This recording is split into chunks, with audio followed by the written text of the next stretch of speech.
বেশ কয়েক বছর আগে আমি গরিব অবস্থা থেকে শুরু করেছিলাম। আর্থিকভাবে আমি ছিলাম তখন দেউলিয়া। আমার শুরুটা ছিল খুব বাজে। তারপর টানা কয়েক বছর আমি সফলতা বা সাকসেস নিয়ে স্টাডি করছি। এর ফলে শেষের দিকে আমার মাথায় সবুজ একটা আইডিয়া জন্মে। আমার মনে হয় এটা ছিল সব আইডিয়াগুলোর মধ্যে সবচেয়ে গুরুত্বপূর্ণ। আইডিয়াটি ছিল এই যে আপনি যদি সফল মানুষদের স্টাডি করেন তাহলে আপনি আরো সফল হবেন। আপনি যদি ব্যর্থ মানুষদের স্টাডি করেন, তাদের ব্যর্থতার জন্য দায়ী কাজগুলিকে অ্যাভয়েড করেন, তাহলে আপনি কখনো ব্যর্থ হবেন না। যে নীতিগুলি মানুষগুলি সফল হতে সাহায্য করে, আমি গত 20 বছরের বেশি সময় রিসার্চ করে সেই বৈশিষ্ট্য বাণী আবিষ্কার করেছি। আজ সেই নীতিগুলি এক এক করে আপনাদের সামনে আমি তুলে ধরব। আমি সাকসেসফুল পুরুষ এবং মহিলাদের প্রধান 10টা বৈশিষ্ট্য লিস্ট করেছি।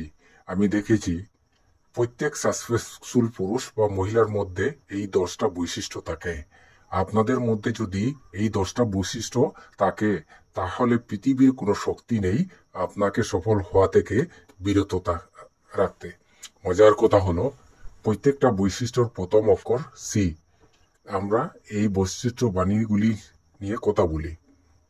প্রথম বৈশিষ্ট্য ক্লিয়ারিটি, স্বচ্ছতা। ক্লিয়ারিটি মানে হলো চিন্তা, স্বচ্ছতা বা পরিষ্কারভাবে চিন্তা করা। এটা আসলে পরিষ্কারভাবে চিন্তা করা ছাড়াও আরো কয়েকটা জিনিস। ক্লিয়ারিটি বলতে আমরা বুঝি আমরা ভুলটা কি বা লক্ষ্যটা কি। সেটা ক্লিয়ারিটি, আপনি জীবনে কি করতে চান, কি হতে চান, ঠিকভাবে নির্ধারণ করা। আমি যত সাকসেসফুল পুরুষ এবং মহিলাদের স্টাডি করেছি, ততই জেনেছি যে তাদের প্রত্যেকের ক্লিয়ারিটি, জানে কি করছে বা কি করতে চায় এবং তারা কি এখন স্পেশ করতে চায়। তেমনি আনসাকসেসফুল পুরুষ এবং মহিলাদের মধ্যে সবার ক্ষেত্রে দেখেছি কি করতে হবে সে ব্যাপারে তাদের ধারণা সীমিত। কেউ কেউ তাদের কোনো ধারণা নেই তারা জীবনে কি করবে। আপনি যদি না জানেন কোথায় যাবেন, যে কোনো পথেই আপনি পথ চলতে পারেন।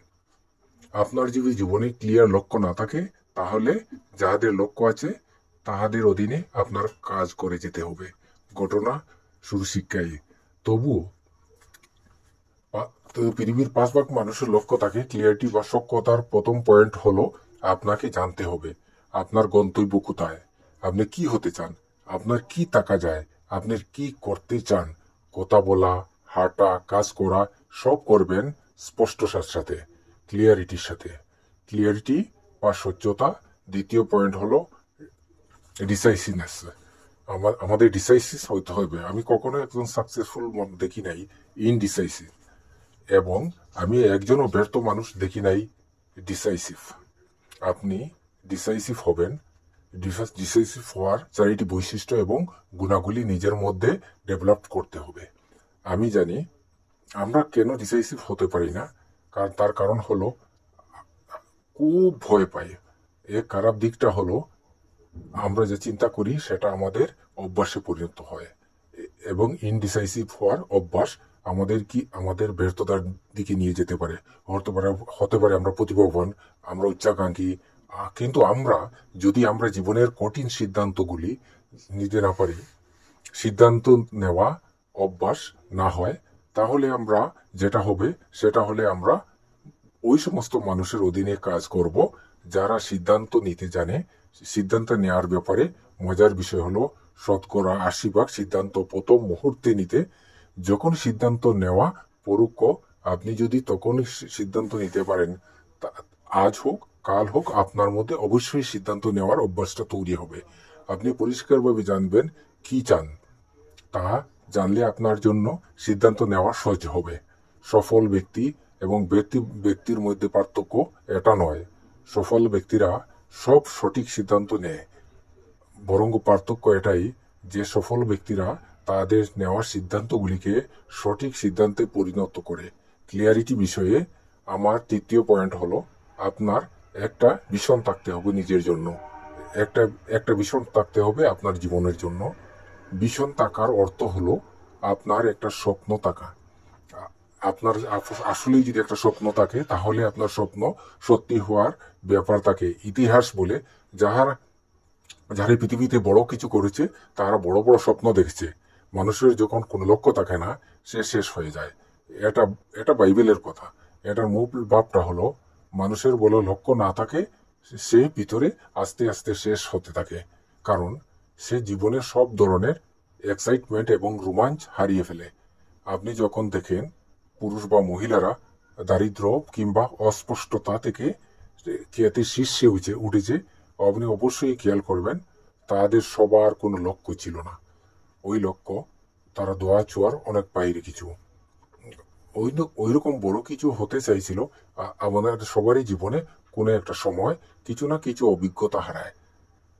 আমরা যখন ছোট ছিলাম, তখন আমরা কবে বড় হব, এইটাই ছিল স্বপ্ন। আপনার আমরা নিজের একটা গাড়ি থাকবে স্বপ্ন ছিল। এবং আমরা যখন বড় হয়ে গেলাম, তখন আমাদের নিজের বাড়ি থাকবে, নিজের একটা পরিবার থাকবে।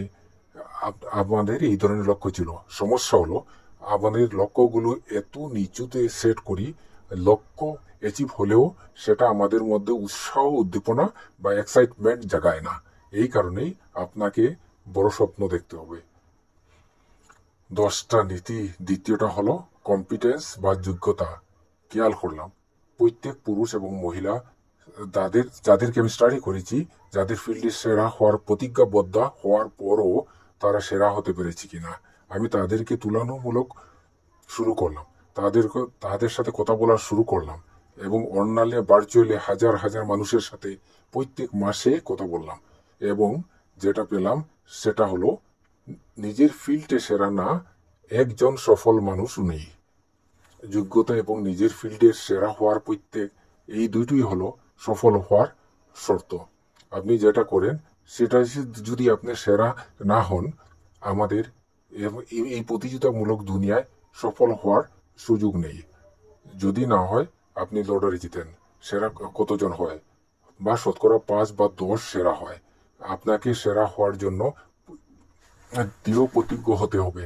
এবং মজার বিষয় হলো, সেরা হওয়ার একটা জার্নি, এটা গন্তব্য না। আপনি আপনি কখনো সেখানে পৌঁছবেন না। সেরা হওয়ার পথে সবচেয়ে বড় কথা হলো আত্মতৃপ্তি এবং সন্তুষ্টি, এই দুইটি। আপনি যখন সেরা হবেন বলে নিজে নিজে প্রতিজ্ঞা করবেন, তখন আপনার জগতের সব দুয়ার খুলে যাবে। সেরা হওয়ার জন্য আপনি আপনার সেরাটা দিয়ে প্রত্যেকবার এবং সব সময় আপনি আরো ভালো করার চেষ্টা করবেন। সেরা পারফরমেন্স সুযোগের জন্ম দেয়। আপনার সামনে তখন সুযোগের সমুদ্র খুলে যায়। আপনি যখন সেরা হন, সবাই আপনাকে খেয়াল করবে। মানুষ তখন আপনাকে পাওয়ার চেষ্টা করবে। আর যার কারণে আপনাকে নতুন দায়িত্ব এবং নতুন সুযোগ দিতে চাইবে। আপনি যখন ভালো কিছু করতে পারবেন, সেটা আপনার মধ্যে আত্মমর্যাদা জন্ম দেবে। আপনার মধ্যে একজন উইনারের অনুভূতি আসবে। কিন্তু আপনি যদি সাধারণ বা এভারেজ ভাবে কিছু করেন, সেটা আপনাকে এই ধরনের কোনো অনুভূতি টেনে দিতে পারবে না। এই জন্য যেসব কোম্পানি সেরা হওয়ার জন্য প্রত্যেক নির্দিষ্ট কোনো অন্যদের চেয়েও শতভাগ, ব্যাপারটা তা নয়। তারা আসলে 100টা ক্ষেত্রে প্রত্যেকটাতেই অন্যর চেয়ে শতকরা মাত্র 1 বা 2 ভাগ বেশিরভাগ সেরা হওয়ার মূল মন্ত্র। আপনাদের অন্যদের চেয়ে বেশি ভালো হতে হবে না, আপনাদের গুরুত্বপূর্ণ ক্ষেত্রগুলিতে একটুখানি ভিন্ন হতে হবে। সেটাই হলো অন্যদের সাথে আপনাদের পার্থক্য তৈরি করবে। আপনি যত বেশি পরিশ্রম করবেন, তত ভালো করবেন। আমেরিকায় নিজ চেষ্টায় মিলিয়নার হয়েছে তারা সবাই ঘন্টা কাজ করে। এখানে যারা বেঁচে থাকার জন্য কাজ করে, তারা দিনে 8 ঘন্টা কাজ করে। দিনে 8 ঘন্টা কাজ আপনাকে বাঁচিয়ে রাখবে। যে দিনে 9 ঘন্টা কাজ করছে, সে আপনার থেকে একটু এগিয়ে থাকবে। যে 10 ঘন্টা কাজ করছে, সে আপনার থেকে আরো এগিয়ে থাকবে।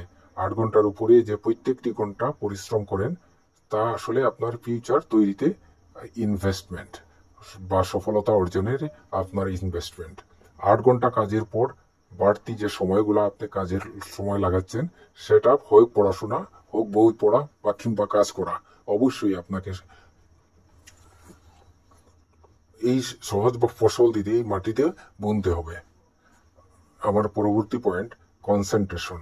আমি মনে করি ফোকাস এবং কনসেন্ট্রেশন জীবনের সফলতার দুইটা চাবির মতো।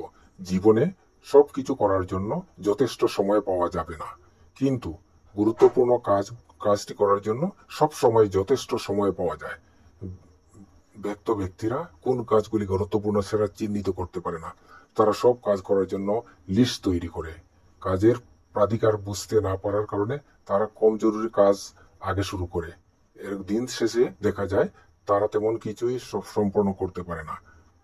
সফল ব্যক্তিরা পারফরমেন্স করতে পারে এমন লোকেদের জোগাড় করে। তারা তালিকায় সবচেয়ে গুরুত্বপূর্ণ কাজ করে আগে করে। মনে রাখবেন, গুরুত্বপূর্ণ নয়, দরকারি না এমন কিছুই সময় ব্যয় করা মানে হলো সময়ের অপচয়। সময়ের সঠিক ব্যবহার করতে হবে। টাইম ম্যানেজমেন্টই হচ্ছে